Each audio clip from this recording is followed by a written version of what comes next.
নিৰ্বাচনত যিটো voter party ইণ্টাৰনেশ্যনেলৰ যিটো অভিযান গাঁৱে চহৰে নগৰে তো প্ৰত্যেক ভোটাৰবিলাকে ভোটাৰ পাৰ্টি ইণ্টাৰনেশ্যনেলক আহ্বান কৰি আছে।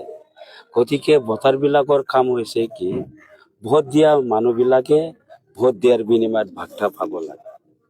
তো সেই কথাটো কোনো নেতাই কোৱা নাই, না কংগ্ৰেছৰ মানুহে কৈছে না বিজেপিৰ মানুহে কৈছে না আমাৰ আঞ্চলিক ৰাজনীতিক নেতাবিলাকে কৈছে, কোনো দল সংগঠনে কোৱা নাই। বৰঞ্চ আজিলৈকে আমাৰ গণি মানি এই জ্ঞানীবিলাকো নাজানে।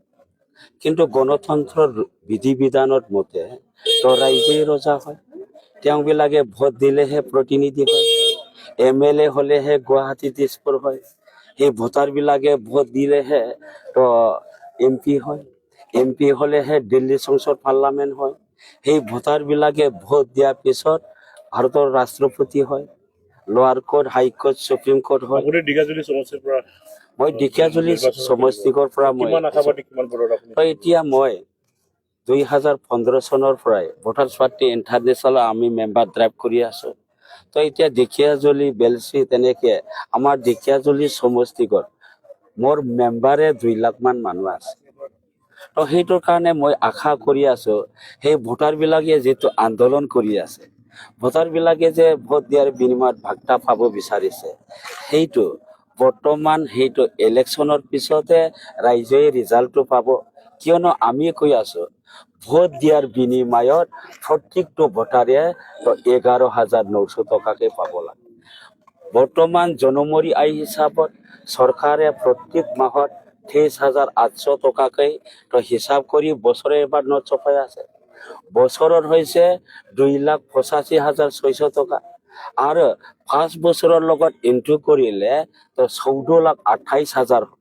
তো প্ৰত্যেকটো ভোটাৰ লিষ্টৰ অন্তৰ্ভুক্ত হোৱা মানুহবিলাকৰ মাথাটো গণনা কৰি চৰকাৰে 5 বছৰত 14,28,000কে যদি পইচা ছপাই আছে, সেই পইচাটো যাৰ নামত ছপাইছে তেওঁবিলাকে পাব লাগে না বেলেগে পাব লাগে? যদি ৰিয়েল লোকতন্ত্ৰৰ বিধি বিধান মতে হ'ব লাগে তো তেতিয়া যাৰ নামত ছপাইছে তেওঁবিলাকে পাব লাগে। আজি নেতাবিলাক দিছেনে? আজিতো কংগ্ৰেছৰ মানুহে দিয়া নাই, আজি বিজেপিৰ মানুহে দিয়া নাই। বিজেপিৰ মানুহবিলাকে কি দি আছে? PM কিষাণ সন্মান নিধিৰ নামত পইচা দি আছে, অৰুণোদয় আঁচনিৰ নামত তেওঁবিলাকে পইচা দি আছে, অৰুণোদয় আঁচনিৰ নামত 1250 দি আছে। আৰু সেই আমি কেইমাহমান আগত তো গুৱাহাটীত যেতিয়া আমি ধৰ্ণা কৰিলোঁ, চৰকাৰে যে প্ৰত্যেকটো ভোটাৰবিলাকক মানে ভিক্ষাৰী নিচিনাকৈ তেনেকে পইচা দি আছে, আপোনালোকে তেনেকে কি ভাৰতৰ ভোটাৰবিলাকক লেবাৰ বনাই কি কোম্পানীকে বেচিব বিচাৰিলে নেকি আপোনালোকে? তো ভোটাৰ পাৰ্টি ইণ্টাৰনেশ্যনেলে কৈছে আপোনালোকে যদি দিব বিচাৰিছে তো তেতিয়াহ'লে প্ৰত্যেকটো ভোটাৰবিলাকক 10,000কে দিয়ক বুলি আমি যেতিয়া গুৱাহাটীত ধৰ্ণা দি অসম চৰকাৰ ভাৰত চৰকাৰলৈ আমি যেতিয়া মেমৰিনাম লিখিলোঁ, সঁচা সঁচিকৈ ইলেকশ্যনৰ আগে তো 9,000 দিলে। তো আমি কৈ আছো দেশৰ নিজৰ দেশৰ পুত্ৰবিলাকে যেতিয়া বিচাৰিব তো চৰকাৰ বাধ্যতা হ'ব। তো যেনেকে চাওক নিজৰ কেঁচুৱাবিলাকে যেতিয়া কান্দে তো তেতিয়া মাবিলাকে নিজৰ কাম বন এৰি থৈ নিজৰ কেঁচুৱাক আঁকোৱালি লয়। তো ইয়াত মানে কি হৈছে নিজৰ ল'ৰা ভোক লাগিছে, হয় না নহয়? ঠিক তেনেকে আমি ভাৰতৰ তো আমি পুত্ৰ, মহাত্মা গান্ধীক যেনেকে পিতা বুলি কয়, হয় না নহয়? মহাত্মা গান্ধী যদি ভাৰতৰ পিতা হয় তো তেতিয়াহ'লে ভাৰতত যিমান ভোটাৰ আছে তেওঁৰ পুত্ৰ হয়। তো আমি পিতৃৰ সম্পত্তি পাব বিচাৰিছে, হয় না নহয়? তো তেনেকে আমি বিচাৰিব লাগিব, তেতিয়াহে তো দেশৰ ভোটাৰবিলাকে যেতিয়া গম পাব সঁচা সঁচিকৈ সেই তেনেকে লুটি পুতি খোৱা দল সংগঠনবিলাকে শেষ হৈ যাব। ঢেকীয়াজুলিত বঁটা চোৰাং আৰু অশোক সিংঘাল আপোনাৰ কাৰণে প্ৰত্যাহ্বান।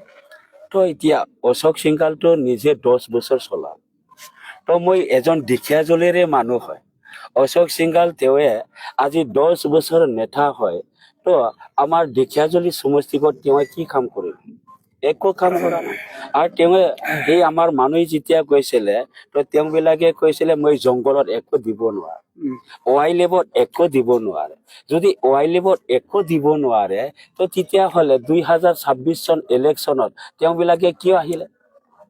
তো সেইটোৰ কাৰণে ৰাইজে আশা কৰি আছে তো ভোটাৰ্ছ পাৰ্টি ইণ্টাৰনেশ্যনেল তো সেইটোৰ কাৰণে আমি কৈ আছো অশোক সিংহালে যদি ভাল যদি কাম কৰাহেঁতেন তেওঁ পালে হয় কিন্তু তেওঁ আমাৰ জংঘলত এটাও কাম কৰি নিদিলে তেওঁ ক'লে কি মানে আমাৰ ৱাইল্ডলাইফত মই একো কাম কৰি দিব নোৱাৰে কিন্তু বৰ্তমান সময়ত কি দেখি আছো আমি এই ৰাস্তা বনাবৰ কাৰণে তো ৰাস্তা উদ্বোধন কৰি আছে সেই স্কুল বনাবৰ কাৰণে তো তেনেকে মানে স্কুল উদ্বোধন কৰি আছে তো উদ্বোধন বুলি কোৱাটো মাত্ৰ সেইটো সৰু সৰু এটা খাম্ফাহে হ'ব তো বৰ্তমান 10 বছৰ গুচি গ'ল তেওঁ কেনেকে আমি আশা কৰিম তো 10 বছৰৰ আমি একোৱে নেদেখিলো বৰংচ ক'ব গ'লে তেওঁ 5 বছৰ মিনিষ্টাৰ হ'ল 126 জন MLA মুৰব্বী হৈ গ'ল সেইটো সময়তো যদি কামে কৰি দিব নোৱাৰিলে তো তেতিয়াহ'লে বৰ্তমান কেনেকে কাম কৰি দিব পাৰে আৰু তেওঁ কৈ আছে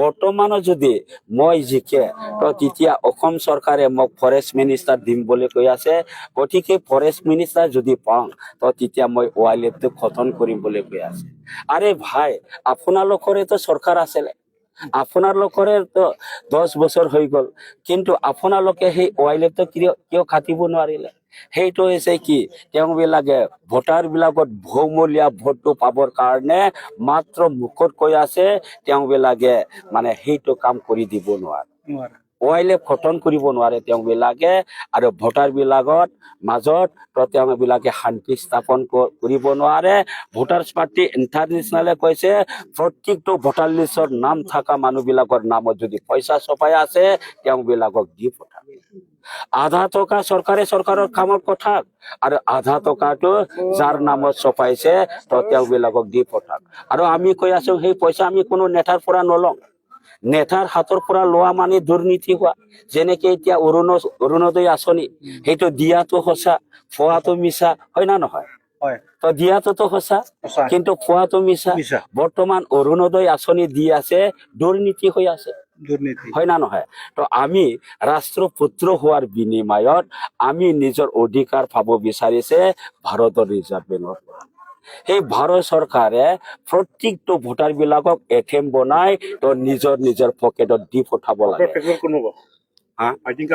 ফাইটিংটো এতিয়া ক'ব গ'লে অশোক সিংহালে আছিলে আৰু এতিয়া অশোক সিংহালকতো চবে বেয়া পাই আছে কিয়নো জাতিৰ নামত তেওঁ মানে ৰাজনীতি কৰি আছে ধৰ্মৰ নামত তেওঁ ৰাজনীতি কৰি আছে গতিকে আমি ভাবিছো বৰ্তমান সময় আমি মানুহবিলাকৰ মুখৰ পৰা শুনি আছো অশোক সিংহালক হৰাব লাগে আৰু কংগ্ৰেছক আনিব লাগে বুলি কিছুমান মানুহে কৈ আছে হয় না নাই কিন্তু এতিয়া মই গাঁৱত গৈ তো আমি গাঁৱত শুনি আছো ভোটাৰ্ছ পাৰ্টি ইণ্টাৰনেশ্যনেলক আনিব লাগে কিয়নো কংগ্ৰেছও ৭৮ বছৰ চলালে বিজেপিও ৭৮ বছৰ চলালে তেওঁবিলাকে আমাক কি দিলে তো কোনোতো তেওঁবিলাকে দিয়া নাই আপুনি জিকাটো নিছে তো মই জিতাটো এতিয়া ৰাইজে কৈ আছে আপুনি জিকিব গতিকে মই সেইটোৰ কাৰণে তো গাঁৱে চহৰে নগৰে গৈ তো মোক এতিয়া চবে লৈ গৈ আছে তো ইয়াত আশাবাদী মই ভোটাৰ্ছ পাৰ্টি ইণ্টাৰনেশ্যনেলে আৰামত জয় হৈ যাম ঠিক আছে ধন্যবাদ